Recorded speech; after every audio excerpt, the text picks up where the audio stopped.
host Nerdy, here with Zoltowski and Fish, and we are at a big milestone episode today, episode 50. Boys, how we feeling?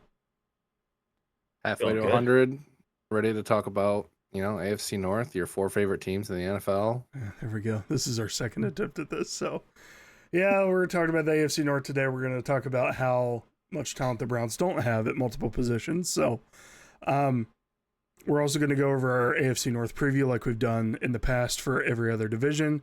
If you haven't watched those, catch up on those. They've been the past 8 weeks at this point. Some sports news before we get started. Joe Flacco has been named the starter week 1 for the Browns. Daniel Jones has been named the starter week 1 for the Colts. What do you guys think about that? Is Anthony Richardson done? Is he out?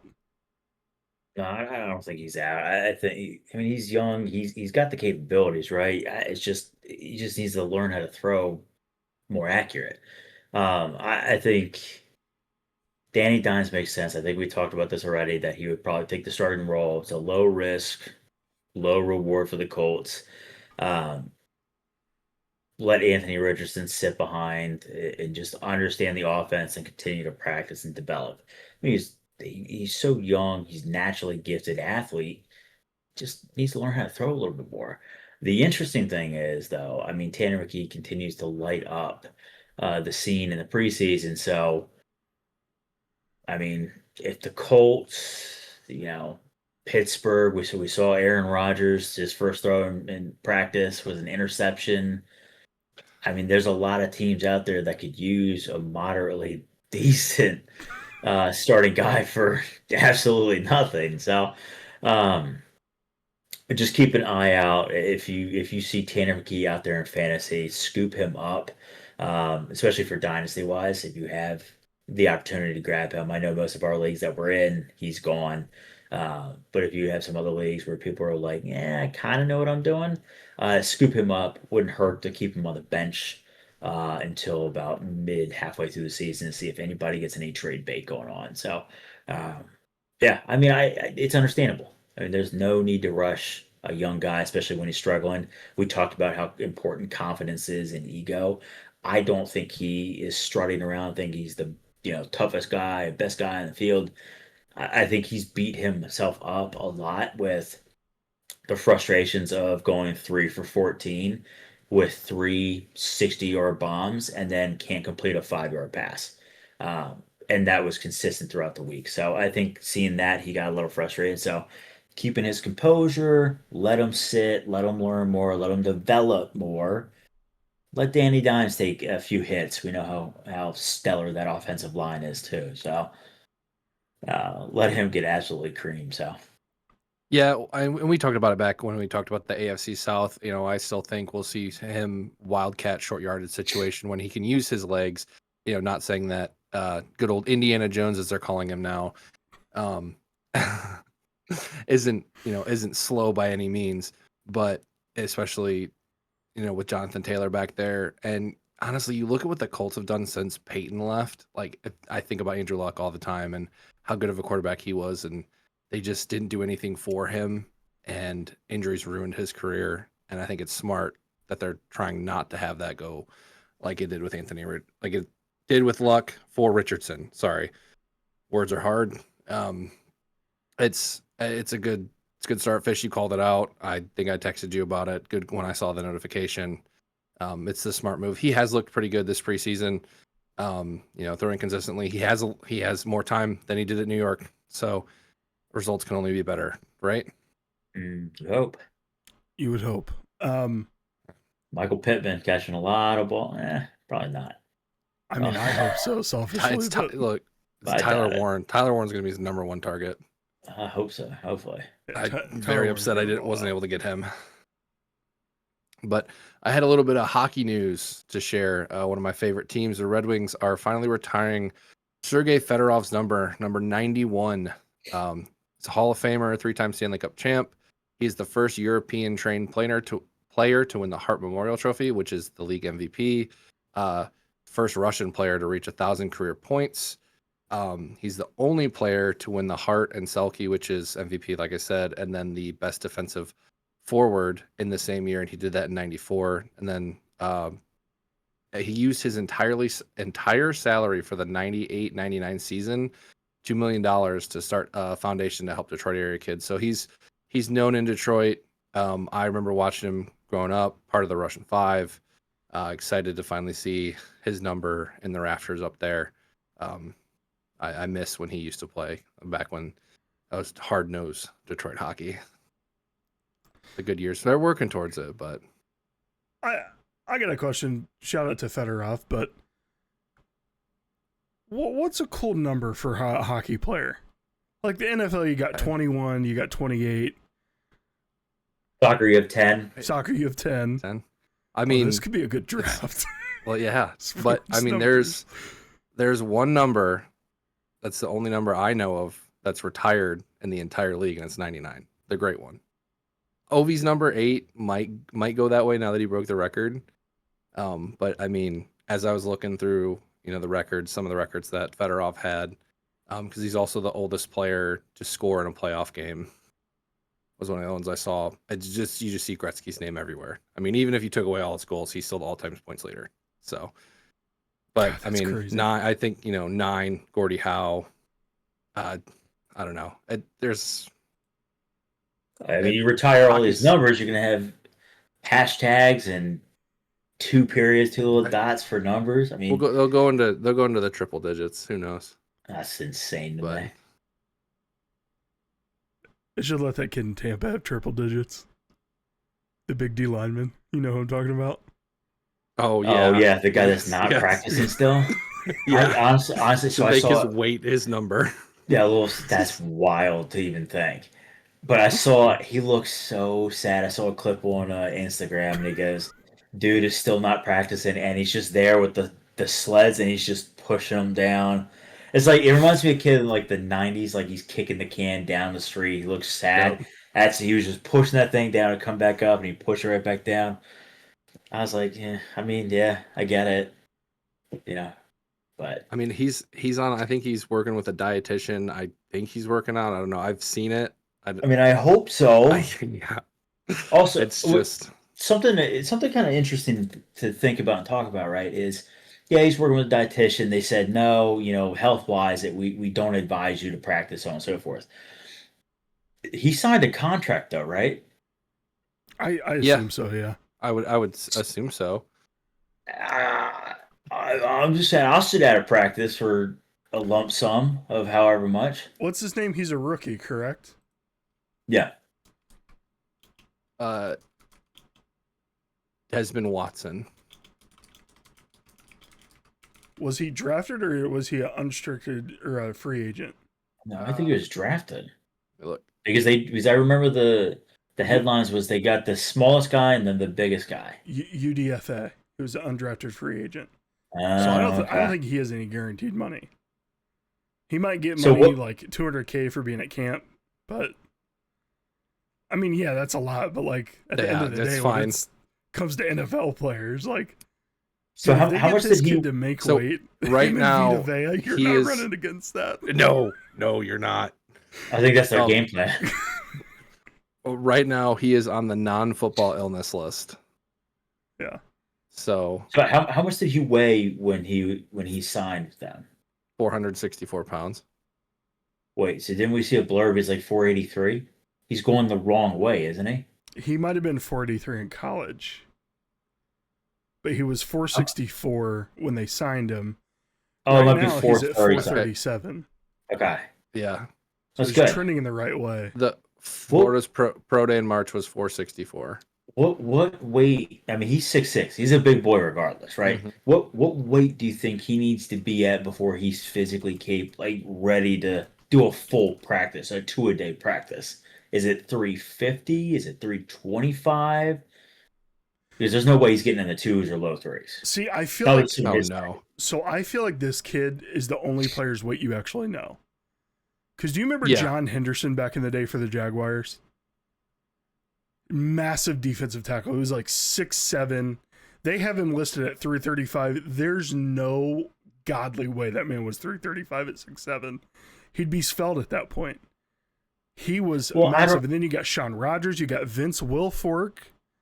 I don't know. Look at all those guys. Look at all the NBA players that are like 7'12", and they're 130 pounds. You're telling me Ball was?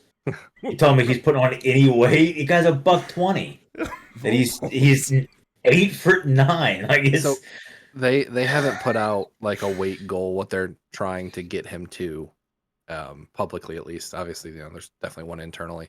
I would say 375 would probably be like the high end of like, hey, this is right now. You're good. We're gonna sign you. Like, here's your contract.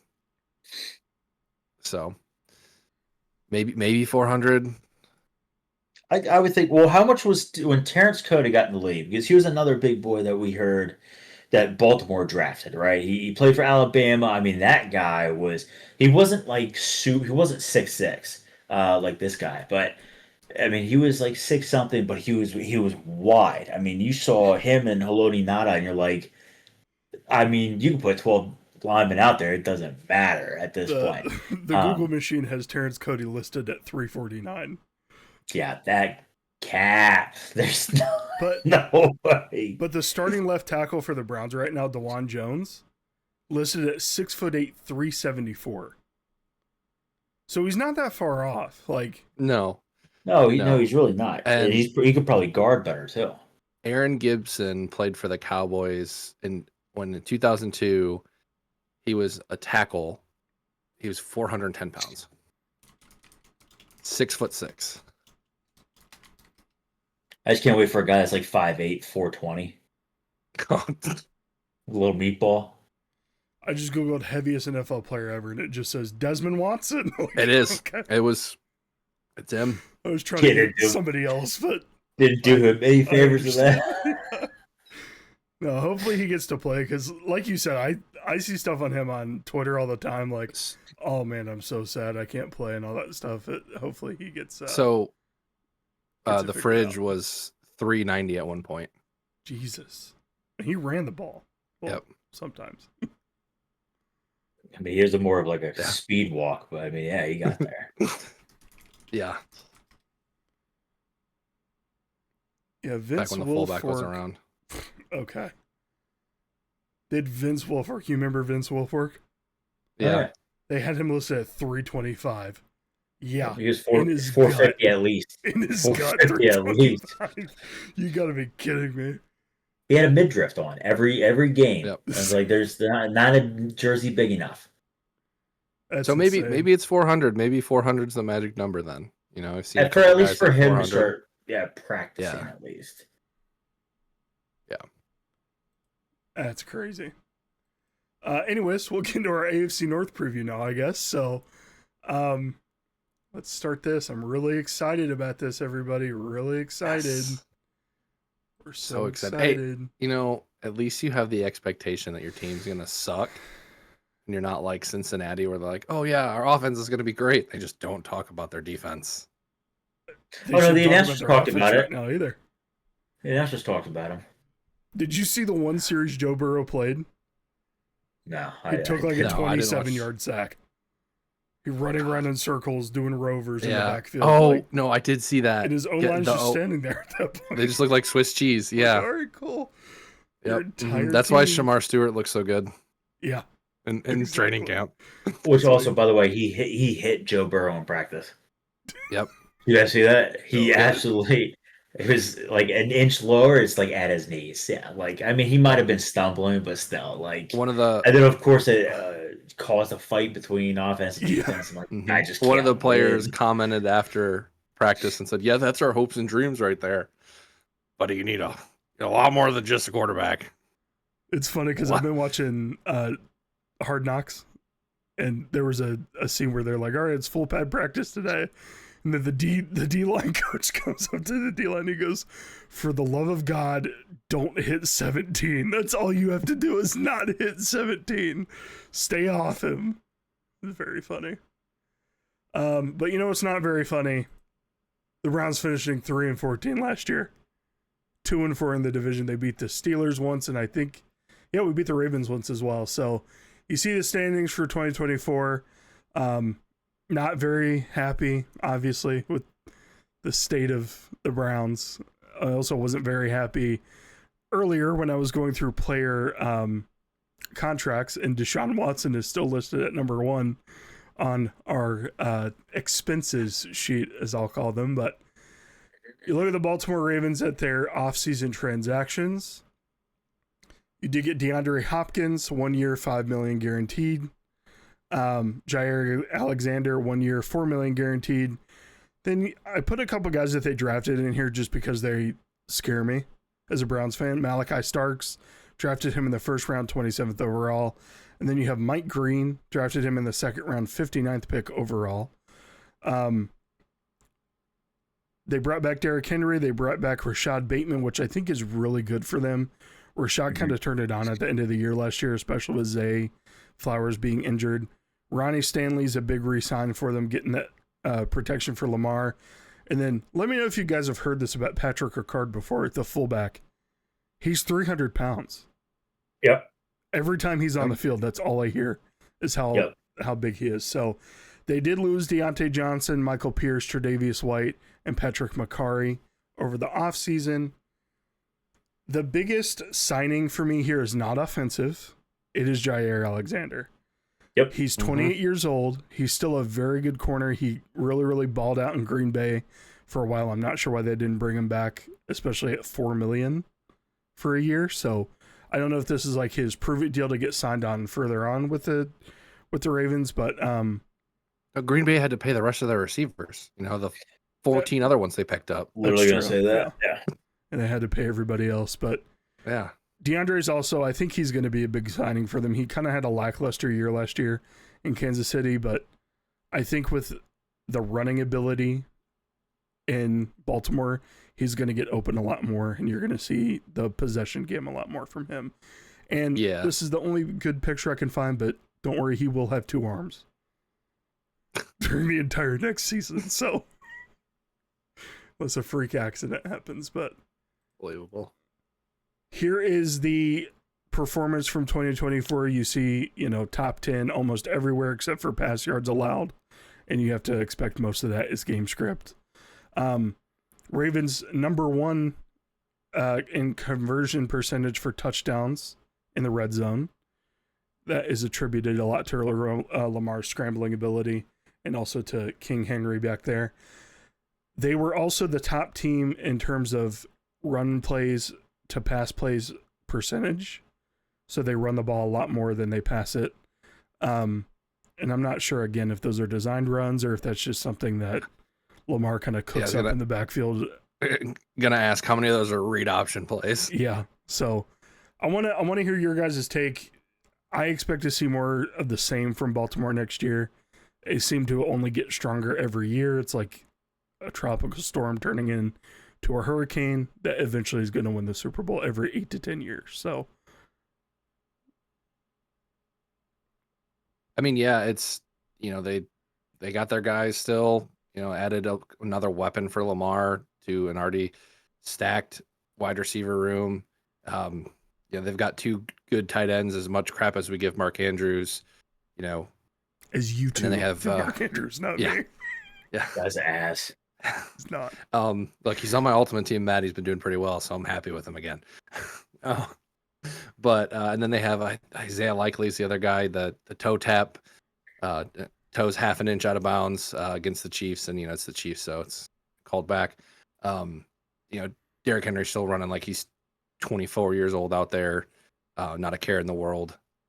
They're going to be good. They just got to get over that playoff hump. Lamar has yet to find playoff success, and that's their biggest issue. And I don't know if it's the stage. I don't know what it is, but expect to see more of the same. 100%, definitely more run heavy, or they'll go a lot of play action. Who knows? But John Harbaugh. I mean, it's the Ravens. Look, there's very few teams in the league that we can continuously say, okay, yeah, like we can breeze over them, right? To Nutt's point, they get stronger every year. They signed Zaire Alexander for nothing, essentially, like you said, on a prove-it deal. Right. He balled out in Green Bay when he was the main focus guy. Now he goes to a team where they're going to be throwing a lot. He's assuming that that other team is going to be down. So great, that caters to his best aspect of his game is press coverage and guarding the number one. I mean, you don't need to say anything about the offense. Bateman looked incredible. It seemed like I know that he had a few down years, finally kind of came out of his shell, even with Zay Flowers there. I mean, Zay Flowers is not the number one, Bateman is the number one. But now you can kind of interchange them, and one crosses over the middle. We don't need to talk about Derrick Henry or Lamar and what their abilities. I mean, next to Sonic and Knuckles, is easily the most scariest duo in league. Mm-hmm. It just is. You got a guy that can bulldoze 12 people over, and then you got a guy that can shake you and break both your ankles. It doesn't matter. Okay. I think you're going to see similar offensive stats. I think that doesn't change much. I mean, rushing yards makes sense. Total yards per game makes sense. Derrick Henry will break off 4 or 8 90-yard runs. Defensively, I think we're going to see a little bit more improvements, especially with our Alexander and a few other defensive pickups that they had. It just makes the most sense. Like Zoltowski said, though, the biggest hurdle for them is that playoff Lamar, and that can make or break the season. They're putting all the pieces together.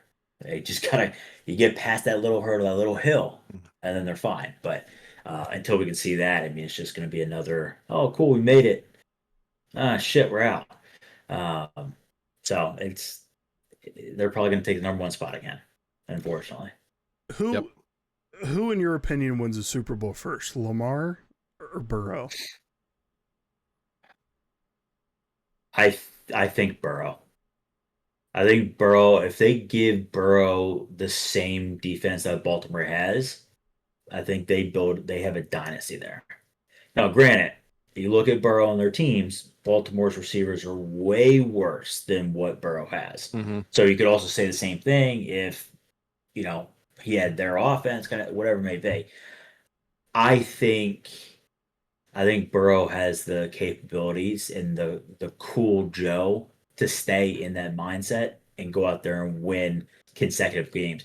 When they made that push when they were 9-8 last year and they had to have 13,000 things kind of fall into place, I was scared that last piece, if it fell in and they got to the playoffs, they were they were my favorites to win it because they're so fucking dangerous offensively. Defensively, they're struggling, but we know how hot these teams get going into the playoffs. And honestly, that's some of the biggest contributors is, okay, yeah, we finished the season 14-2, whatever it may be.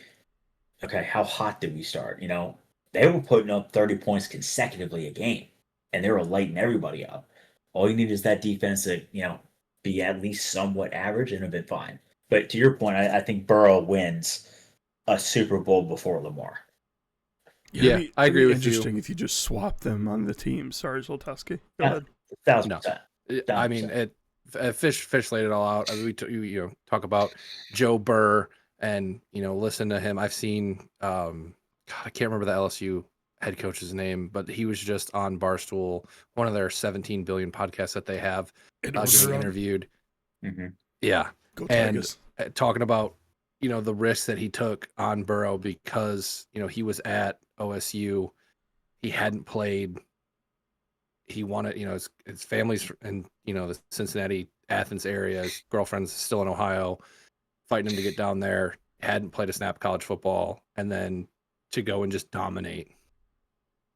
And he's always had that chip on his shoulder since college, and he still carries that with him, I think, till today. And yeah, Jamar, we talked so much shit about him at the beginning of the year last year, and then he just had a triple crown season, balled the hell out. T. Higgins is also fantastic. Chase Brown in the backfield. Even, Gesicki looks good for their tight end, and then they got their wide receiver 3, Yosevas, I think is how you pronounce it. A really weird last name. Also, they're stacked. The defense, they're not the best, but if they play well, like you said too, they get hot. Nobody wants to play them. It doesn't matter because it doesn't matter to Joe Burrow because he's a psychopath and is gonna stay cool the entire time. It's gonna be just another game to him. The pressure's not gonna matter. Ice in his veins. Literal. Kid needs to be studied. Yeah, definitely. Next, we do have the Pittsburgh Steelers. So, a lot of turnover here. You see a complete quarterback overhaul. Got Aaron Rodgers coming in there for $13.65 million. DK Metcalf getting signed to a huge deal, 4 years, $132 million, $60 million guaranteed.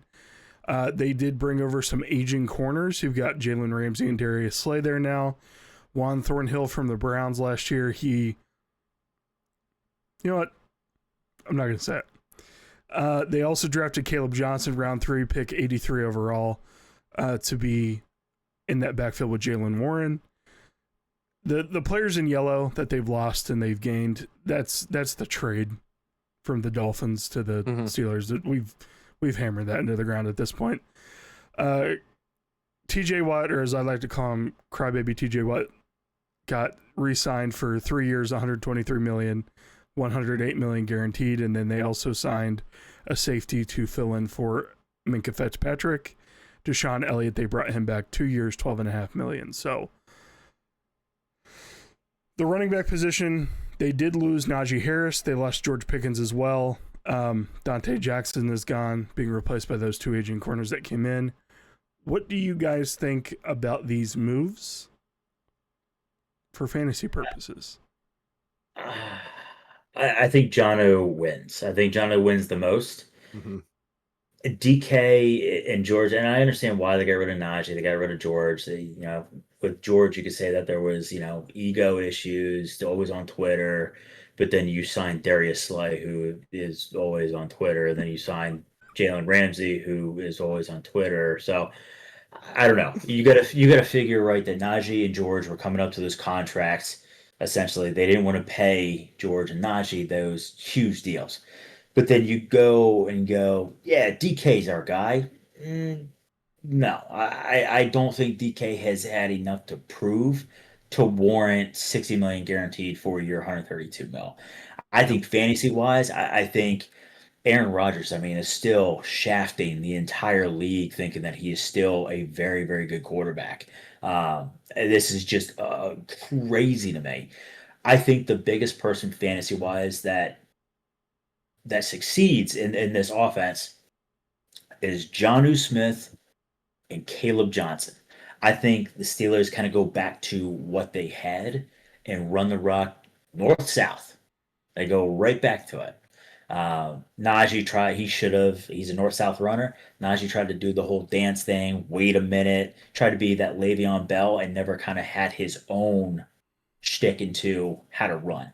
I think Caleb Johnson brings that north-south aggressive running. And then you also have Jalen Warren back there, who's a quick little shifty guy who doesn't mind lowering the shoulder. So I think fantasy-wise, I think you look at Jono, Caleb, and then Warren if you're in a PPR league. I think his pass catching ability in the back is going to be great. I didn't like DK, never really have. He's going to be good for a couple long passes, maybe a 20-point game, touchdown, 100 yards kind of thing. But he's so inconsistent. I can speak on that. I have him, I think I know the boys league, I have him. I don't think I have him in the other one, but start him. He pops off, has a great game. I'm like, oh, cool. Keep this going. They're playing another team that, secondary is not the best. And then he drops every pass. And he's fast. He's big, but the little bit of ball security issues there too. I've seen him fumble more times than I'd like. The one thing that confuses me is just the quarterback situation there. It's just delusions of grandeur with Aaron Rodgers.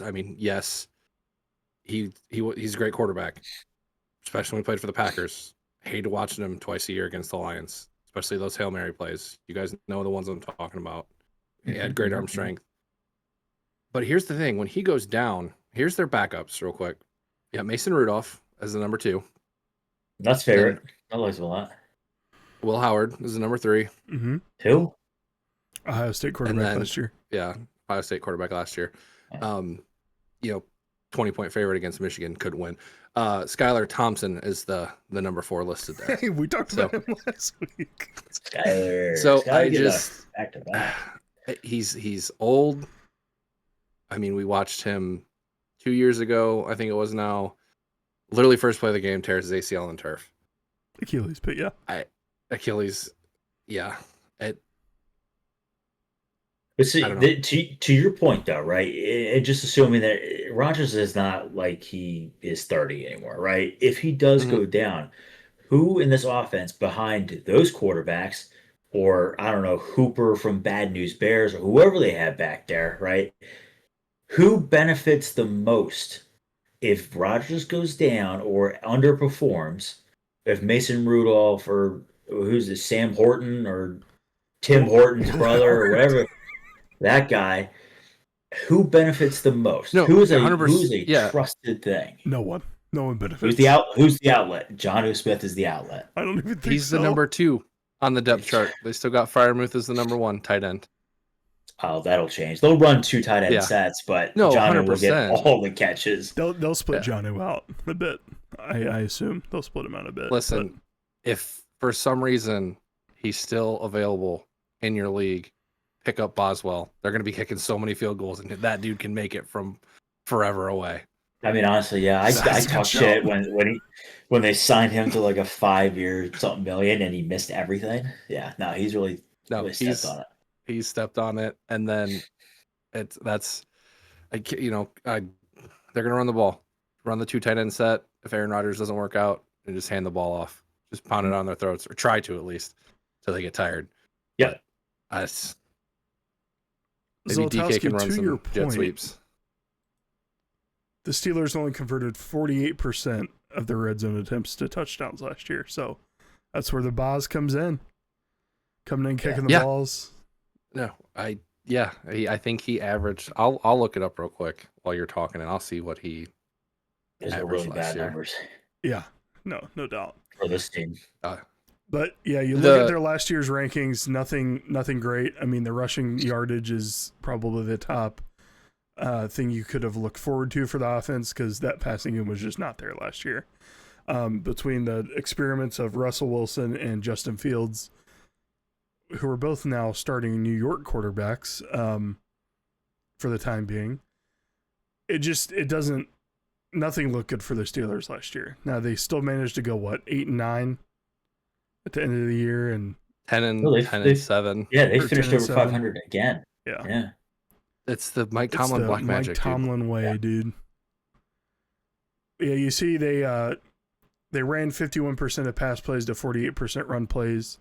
That's about probably what you want in the NFL. I guess not if your passing attack is not that great, but defensively, as always, the Steelers are a hard nose. They're great at stopping the run. That translates to their yards allowed overall. The biggest issue they had was passing yards allowed, and you've seen them take measures to rectify that this year. Now, Jalen Ramsey is old. Darius Slay is also old, but they can still play. They haven't shown much signs of falling off or anything like that, but I have to assume that those numbers will improve coming up next year. Yeah, well, they play the Bengals twice a year. True. They play the Ravens twice a year. But they also play the Browns twice a year. Yes. But I think that's, definitely got to be somewhat of a factor in the pass yards allowed. And then have that stat real quick. He averaged 12.5 points a game there, Boswell did, which is pretty good for a kicker. Pretty good. That's 4 field goals a game, pretty much. Yeah. I think they kicked a lot of those. I think they're going to next year as well. Yeah, pick them up if you don't have them. But yeah, Rodgers, I think he's a small upgrade at quarterback. I'm not going to lie to you guys. I think he's going to be better than Russell was. I think he's going to be better than Justin Fields was, but he's got to figure out that helmet first. He's been complaining about that helmet every interaction he's had with the media, so it's going to be interesting going forward because he can't have the one strap old man helmet anymore. Because retire. Yeah, no. That was a big part of that Aaron Rodgers Enigma documentary on Netflix. Shut up, dude. I hate you. He was talking about the helmet and how he wanted the same helmet for the rest of his career. Guess can't have it, Aaron. Can't have it all the way that you want it, pal. But But we'll move You can on have all to the the darkness Bengals. retreats and peyote you want, though. Yeah. It's not Now- a banned substance in the NFL. For the Bengals, their only addition was Samaje Perine. He's back on the roster in a crowded running back room now with Chase Brown and then their rookie. I'm not sure I remember his name off the top of my head. Taj Brooks. You're not going to talk about their first round draft pick that they added? No, because I They don't think he's going to be didn't sign for a impactful long at time. all. Now, the big thing is Trey Hendrickson. Apparently, they are looking at trade talks with him. Yep. I saw that. Yep. Mm-hmm. And it's a roller coaster of emotions. They've reported that they want a first-round pick, a young defensive player, and the next team's going to have to pay him the deal that he wants. So, I don't know, man. Yeah. Here comes Howie Roseman he's going to fleece the shit out of somebody. And he's going to get 12 players. Listen, Trey, last year, really good season. 17.5 sacks. You know, a lot of pressure. He's very disruptive. He's 30. He's going to be 31 in December. He's getting old. You're not going to get a first round for him. And he's really only Not come on gonna the last happen. couple of years, honestly. Well, how many times, minutes per game, how often is he on the field? He's always on the field, as far as I know. So is the 17 sacks really? Is it a holy shit? You guys only played 20 minutes of the game and you got that many sacks, or is it, Jesus? You guys played 35 minutes every game, and now how many snaps did he play compared to these other players who also got like a Myles Garrett or something like that, or Like other DNs in the league. Yeah, like a Hendrickson, or not a Hendrickson, a Hutchinson, right? How many snaps? What's the snap difference? Before he destroyed his leg, because you guys are up by 40. Because it's a 17 sacks, right? If you number of snaps per sack, does it add up, or is it? Yeah, he got 17 sacks all last year, great, but he also had 300 more snaps than anyone else. I don't even know how to begin with that ratio. You know what I'm saying? I don't know. I'm just He had 825 snaps last year. And how much? 72.5% of the Bengals defensive snaps. And then you want to know who the next? Well, I mean that team was ass too. We put them up against like a good team where like a defense actually goes 3 and out. Yeah, put up the Sweat. I mean, yeah, you could do that, or put up Aiden, but before he ruptured his everything, his lower limbs. See, you put Aiden Hutchinson snap into Google, the first thing that comes up is Snap's leg, and it makes me sad. Yeah. Yeah. He had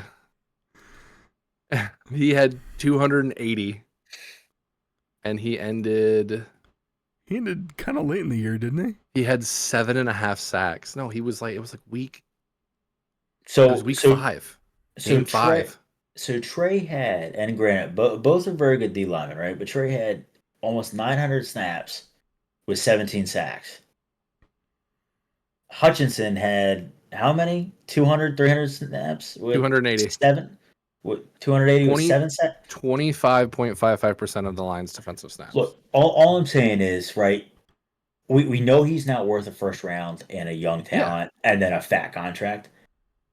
What's he really worth? Because if we're looking at those numbers, 17 sacks in 900 snaps doesn't seem to be so great. I think the first round the Bengals are going to get is going to be late because I think a contender will pay that. So I can see the Eagles trading. No, we're not. Yeah, we're not dumb. Is he still on our roster? I have no idea if he is or not. I thought we put that guy on an A train and left him out. That's it. Look, they're not going to get what they want for him. He's either going to break and start playing, or it's going to be like when Le'Veon Bell sat out for the entire season because of contract. Yeah, that worked out really well for him the following year. Yeah, and all fantasy owners were just devastated.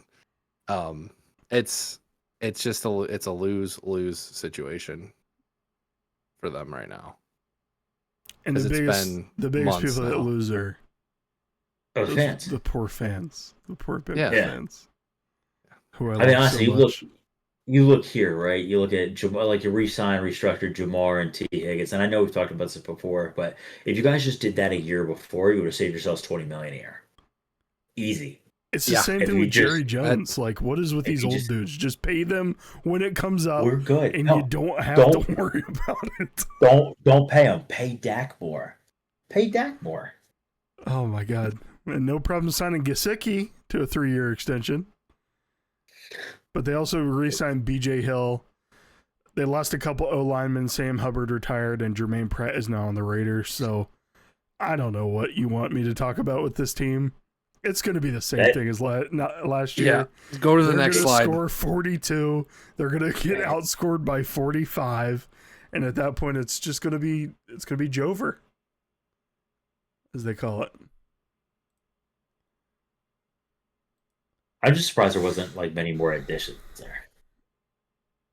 No, I was too when I was going through the list, but this should be the least surprising slide for everyone that's ever watched this podcast. No, stellar offensive numbers. Not surprising at all. The rushing yards they are low, but that kind of came on late last year. Chase Brown didn't really hit a stride till what, double-digit weeks. Yeah, Zach Moss's ass. Zach Moss was the lead back. They did convert almost 64% of their red zone attempts as touchdowns. Obviously, they are throwing the ball wildly out there. That's the second highest percentage in the league. Chase Brown had 120 yards in week 9, and that's the high. The next highest is 97 in week 15. So yeah, that's rough. No, but one triple-digit rushing. They're playing from behind all the time too. So, defense, ass. I'll say it. Horrible. I'm actually surprised they haven't had awful. That's 19. I'm surprised their run was at 19th. Yeah, I'm actually surprised too, because you think after teams go up by so much, they're just going to run the ball for the last 3 quarters of the game. I was going to say, well, you're right. I mean, usually second and third stringers get in there and let them do their work, kind of thing. Yeah. I think it's what the Eagles did. We sat Saquon quick and let Will Shipley. We let him run it out there. Have fun. Had to ask him first though, because Sirianni cares about his players. He's a swell guy. I'm glad we have him as a coach. Not as a play calling coach, just a coach. The cheerleader. I'm glad he's there being a cheerleader. Speaking of Sirianni. What week is he shaving his head this year, Fish? I don't know. He might cry during the anthem again. Whatever we need to do to win another Super Bowl. Did you watch the interaction between him and Stefanski during the preseason game? Yeah, we iced the kicker. He iced the backup kicker. He's gonna miss it now. He ices him, and Stefanski just points at him like, "What are you doing?" Sirianni's laughing the whole time. It's great. Yeah. Oh man, but here's this team right here.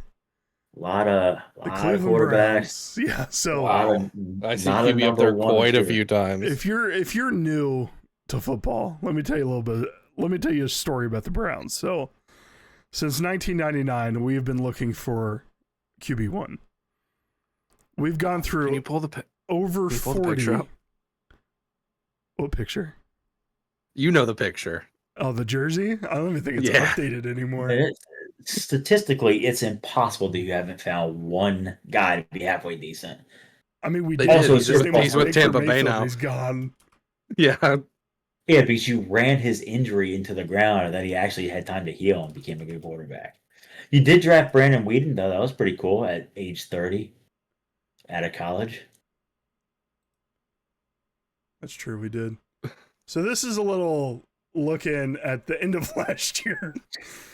These are all the names that have played quarterback for the Cleveland Browns since the year 1999.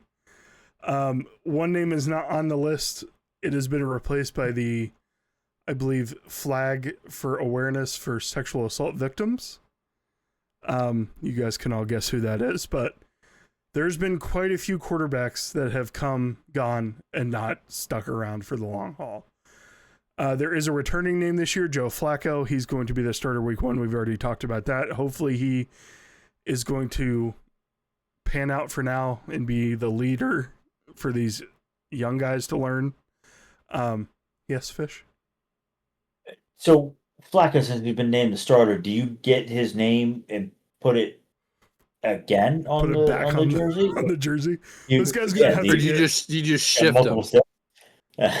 This guy's going to have to get some sort of tail for the rest of this jersey because he's going to run out of room. We've been plenty of Comic-Cons. We know we can go up a tail real quick. Definitely. So wild. I mean, this is just bringing back memories for me. Like Baker Mayfield was only a couple years ago. And there's been 1, 2, 3, 4, 5, 6, 7, 8 quarterbacks since Baker Mayfield. God, Josh McCown, and also Luke McCown, Brady Quinn, his brother. They both played. Deshaun Kaiser. Is that Ben Wallace? Middle row, second from the bottom. I don't even know what Wallace that is, brother. Brady Quinn's there. Brady Quinn, Connor Shaw, Johnny Manziel. I remember watching him in college. Spurgeon Wynn, that's a name for you. Hey, you see this guy right here? That's Doug Peterson. Yeah. He's now a coach. Yeah. Super Bowl winning coach. With the gray hair. Yeah. Oh, but yeah, this has been our story for a while. So the Browns have done the most Browns thing that they can possibly do, and they now have 6 quarterbacks on their roster, one of those being Deshaun Watson, that is overpaid and on IR again. Joe Flacco's at the helm. Then you have Kenny Pickett, Shadur Sanders, and Dylan Gabriel. The 3 young guys, Kenny Pickett, Shadur, and Gabriel, are all on contracts for 4 years, unless one of them gets cut, which I assume one of them will. I just don't know which one.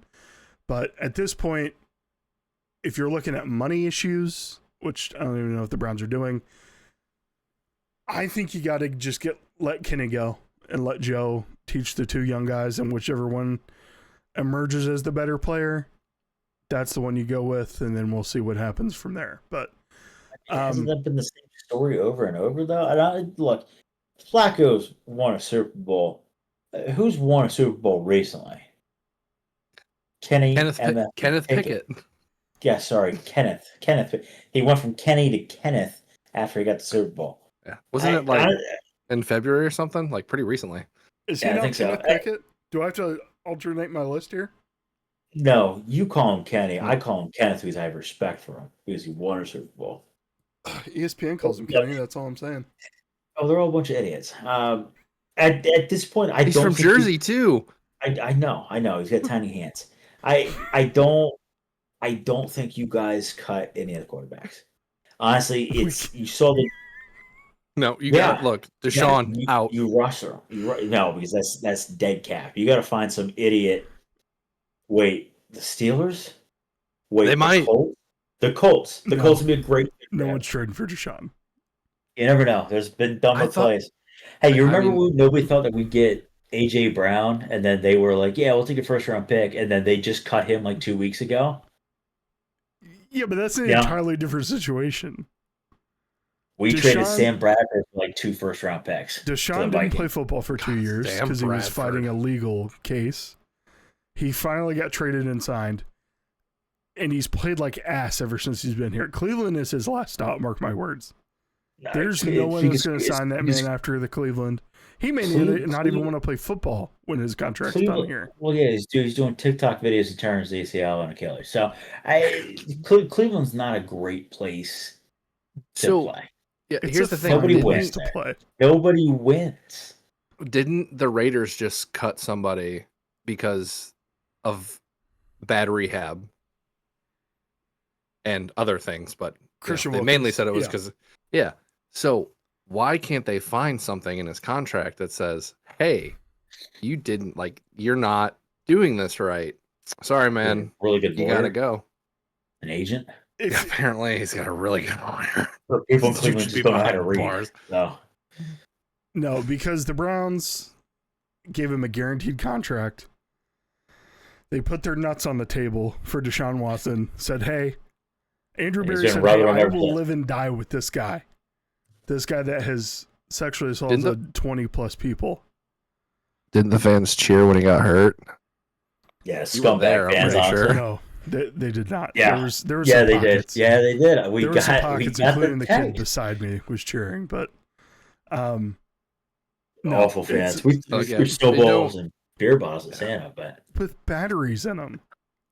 yeah, he had it coming though. I don't understand why go on the field when we're losing. Like that's stupid. Just stay away. It would all be dumb.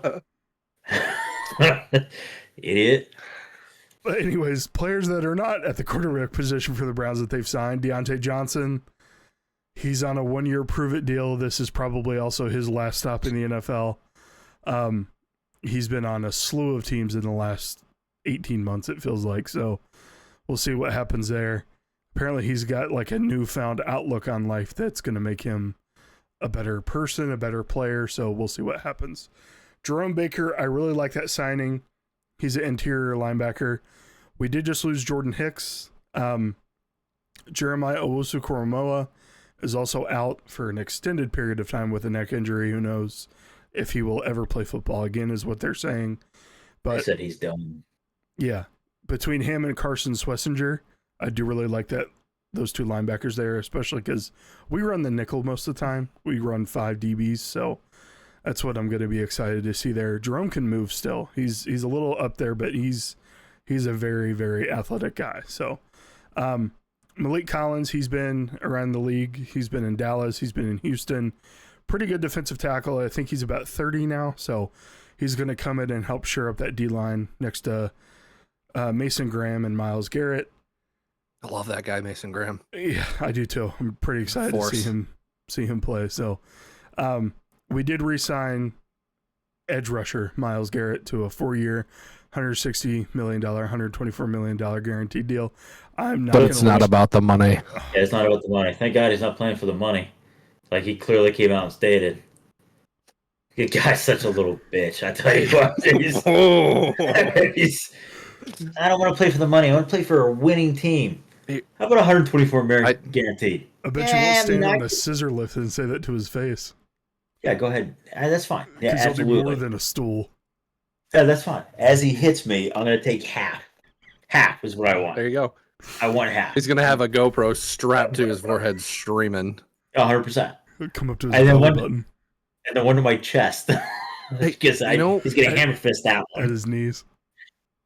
You know, All I right, don't dude, have well. listed on there that I'm actually excited for you guys. Well, once he gets signed, Quinshon, but you know, he's beating people up. He's got a sign. Hey, that's why I yesterday. that's why I didn't have him on here, or Isaiah Bond. Yeah. If you I rap thought sheet, they the did Browns sign- don't care. Cleveland Red Essentially. Flags. That's their new name Yeah. to me. So But the Sampson, the running back from Tennessee, Yeah. so I'm excited to watch him play. You know, replacing your boy back there is going to be a big task, especially because he looks pretty good. From what big I've shoes seen. to fill. Yeah, obviously, yeah. He's a baller. So it's gonna suck. Sucks to see, dude. That was so weird over this last weekend to see Nick Chubb in a Houston Texans uniform. How hard did you cry? I didn't cry. It was just weird. Like He bawled like a baby. I feel like That's I'm in okay. an alternate universe. It's so strange. I cried when I saw Stafford in a Rams jersey winning the Super Bowl. Oh yeah, that's different. Depressing. This is a preseason game. I'm sure when he breaks out for one of his 80-yard Nick Chubb runs, that's going to be, man, we could have had that guy when Jerome Ford is the lead back and can't handle the workload. Anyways, Give him till week 3. we lost Jameis Winston. He's gone. The heart and soul of the team last year. Jordan Hicks is gone, retired. Rodney McLeod is also gone, retired. And then Juan Thornhill, who I will not besmirch on the podcast, is now with the Steelers. So that is what has happened for the Cleveland Browns. And then I don't even want to go over this last slide, but here we go. Here's the Browns' performance from last year. Offensively, very bad across the board. The highest rank is in pass yards, which is surprising at 22. A lot of passing yards or pass plays called. The highest amount of pass plays called in the league.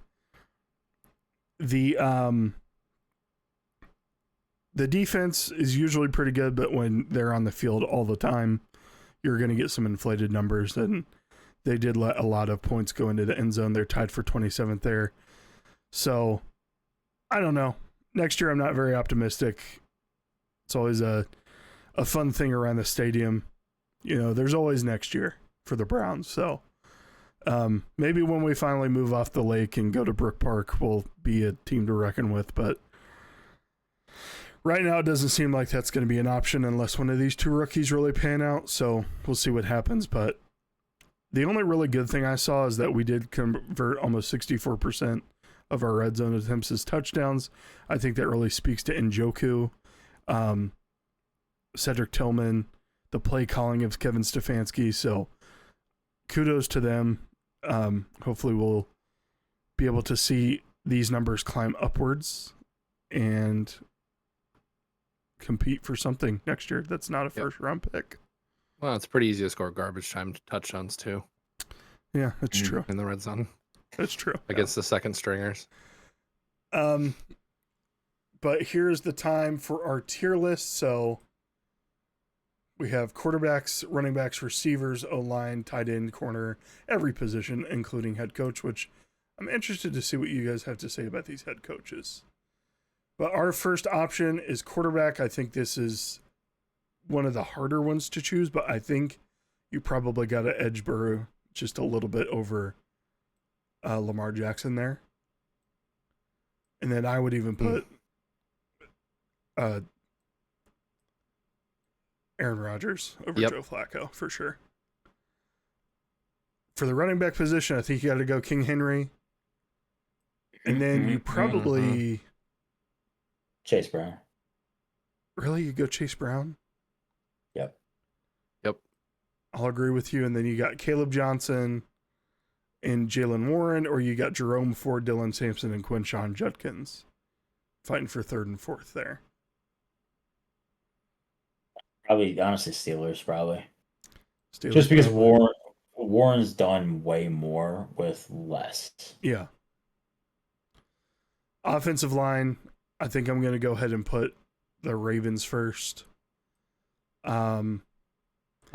For Steelers offensive linemen, you have Broderick Jones, Isaac Samulo, Zach Fraser, Mason McCormick, and Troy Fontano.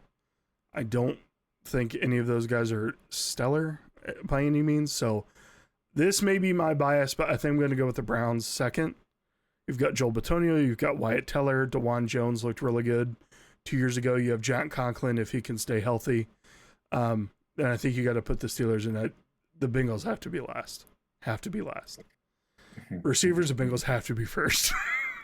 They've got to be first. And then I think for receivers secondary, for the second place in the receivers, you got to go with the Steelers. I think DK is a far superior receiver than any other group that you're going to have. I mean, Jerry Jeudy's good. Don't get me wrong, but he's only had one good year. So what's your guys' take on that? No, it checks out. Okay. It's closer than what you think, though. It's closer than what you think? I think you're right. And what do you think between the rest here? Do you think Browns or Steelers? Or Browns or Ravens? Ravens and Browns. Ravens and Browns. Okay. Hurts me a little bit, but I mean, honestly, that's close too, because the Ravens, they don't have. They're not. Steve is very good and Bateman's good, but I mean, they're not. Yeah. There's nothing like holy shit. I don't know. I can see those being flip flopped.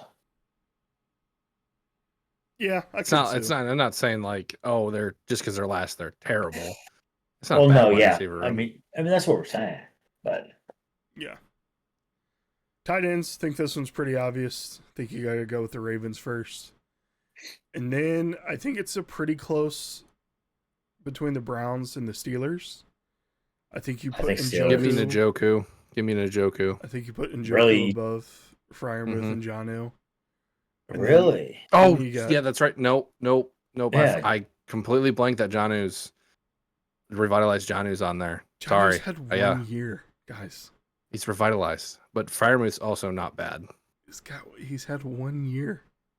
Yeah, but now you get two good tight ends. One. David and Joke, if you ever see this is I don't co-sign on this at all. If Harold Fannin Jr. has a stellar rookie year, then they'll overtake the Steelers. Just call him Harry. That's what his name is on the depth chart.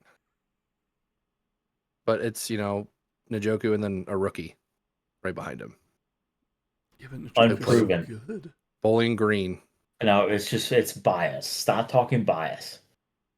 Can't do it. I forgot that Noah Fant's on the Bengals too now. Oh, put him above the Browns. He's had a few good years. No, I will not. It's blasphemy. At least you got your two favorites above. So. Huh? What'd you say? Huh? You said cornerbacks, right? Yeah, corners. Let's talk about corners. So, the Browns unfortunately had an injury. MJ Emerson is out for the year. So they have, Jesus Christ, I'm having a stroke, I think. They have Denzel Ward and Greg Newsome, who are both very good corners. They also have Cam Mitchell. He's an undrafted free agent. He's been on the team for a couple years. He's filled in pretty well when he's had to, but he's never had, like the year-long workload he's about to get. So, I'm not going to lie to you. I really do like the Browns first overall in this specific general area here, but you guys tell me if I'm wrong. You got a little bit of brown on your nose, buddy. I just don't want to hear you complain later, so just go ahead and put them at first. Fine, here's mine. You ready? Yeah. These two are very close, these middle two. So close that the depth or the tier list even switched it around for me. I think that's what you got to go with. You tell me if I'm wrong. People, you tell me if I'm wrong in the comments too. But who's the Ravens' number 2 corner? Nate Wiggins, I think, is his name. Yeah, I thought they had some very, very, very fast. Yeah, Nate Wiggins is the left corner. Jair Alexander is the right. Then they have Marlon Humphrey, who is old and, I'll say it, ass. Pretty good. Jeez. Then we have safeties. I think once again Jordan Battle and Geno Starn aren't horrible for the Bengals. You have Deshaun Elliott, Juan Thornhill. But didn't the Ravens get Malachi Starks and Kyle Hamilton? No, the Ravens are first. Sorry, I should have put them there already. Kyle Hamilton's just insanely good, and then Malachi Starks terrifies me. But for the Browns, you have Grant Delpit and Ronnie Hickman. Grant Delpit is a really, really good strong safety. Ronnie Hillman is another undrafted, or Hickman is another undrafted free agent, but he's been pretty good for the last couple years. Or last year at least when he played. Deshaun Elliott and Juan Thornhill are your starting safeties for the Steelers. I'm gonna say it, dude. Juan Thornhill just gives up on plays. There was that Saints game, Taysom Hill running down the sideline. Thornhill could have caught him easily, and he's just jogging next to him. The whole episode. Asking him about his day. He's hated in Cleveland. He's the number 1 hated player up there. Yeah. Next to TJ Watt, maybe. But no, I think you probably put the Browns or the Bengals second and then the Steelers last. I'll let you guys decide between Browns and Bengals, so I'm not biased here. Put the Bengals up there. Yep. There's a little reverse bias going against me right now, but D-line, I'm taking ownership of that one.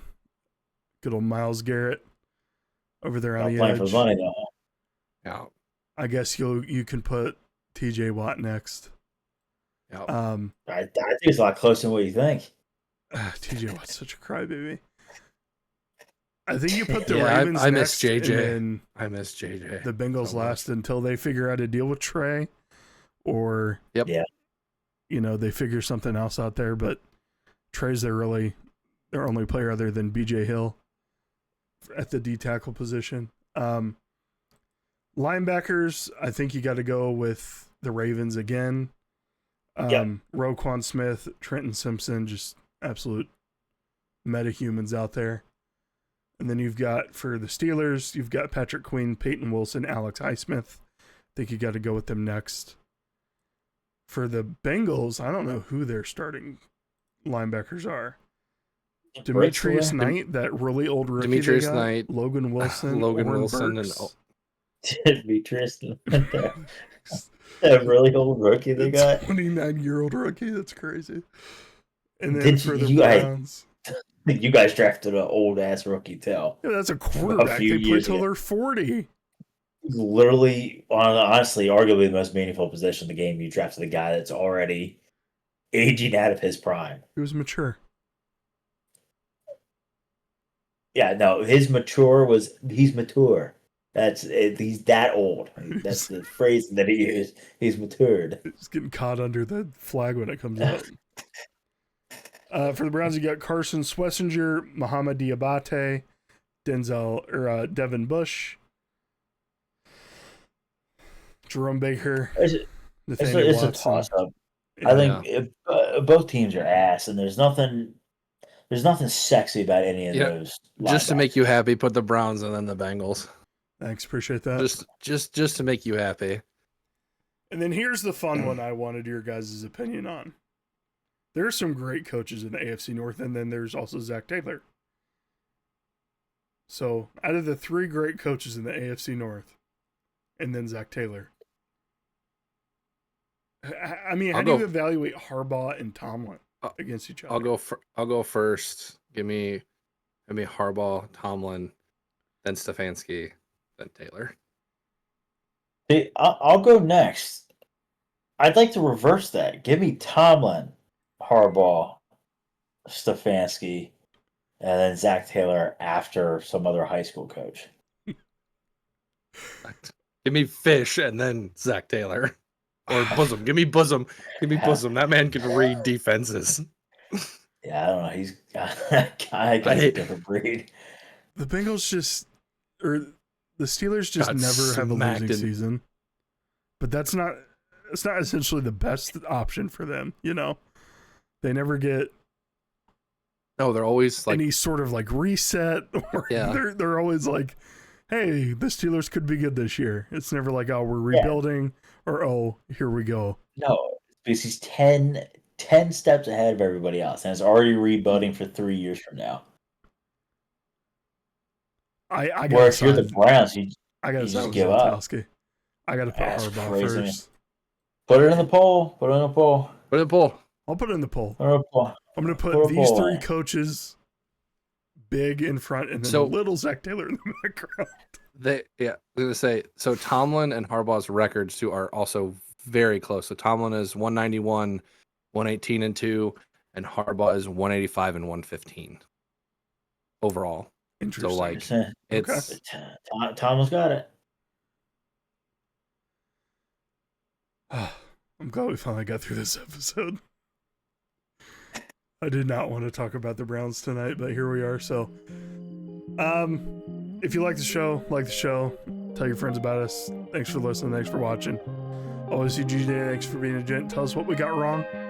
I'm sure there's going to be a lot of comments out there from many, many Bengals fans. So, can't wait to hear what you guys have to say. But we appreciate you. Have a good one. Bye.